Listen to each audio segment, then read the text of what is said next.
Knockout ang inabot ni kabayan Marlon Tapales sa kamay ng tinaguriang The Monster ng Japan na si Naoya Inoue. Sa ikasampung round ng laban, tuluyan ng bumagsak si Marlon Tapales at hindi na nga po ito nakatayo at hindi na itinuloy ng referee ang laban. Inihinto na ito ng referee dahil hindi na talaga kaya ni Marlon Tapales at hindi na niya kinaya ang lakas ng suntok ng tinaguriang The Monster ng Japan na si Naoya Inoue.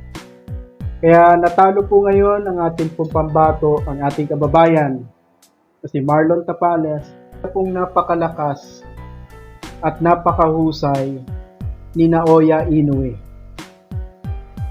Maaari nga po may mga nagsasabi kaya nilang talunin si Inoue, etc. Ano po.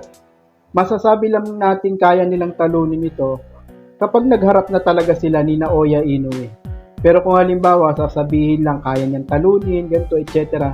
Pero hindi pa naman sila naghaharap, baka ang mangyari is kagaya ng nangyari kay Tapales na sabi ni Tapales, pababagsakin niya si Naoya Inoue bago ang laban. Subalit nakita natin ang result kung gaano talaga kalakas ang tinatawag na The Monster ng Japan na si Naoya Inoue.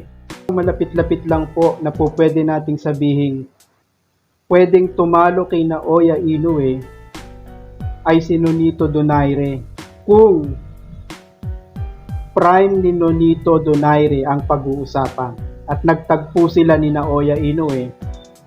So malabong manalo si Naoya Inoue sa isang prime Nonito Donaire.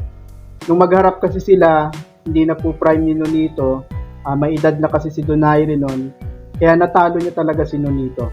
Pero kung nung prime talaga ni Donaire na kung saan, halos karamihan ng nakakalaban ni Donaire, kapag tinamaan ng left hook niya talagang knockout, may kakalagyan talaga si Naoya Inoue. May hirapan talaga. Pero ngayon, hindi natin po pwedeng sabihin na kayang talunin lang siya ng kahit na sinong Pinoy fighter o kung kahit na sinong Pinoy boxer dyan na magsasabing kaya nilang talunin si Naoya Inoue.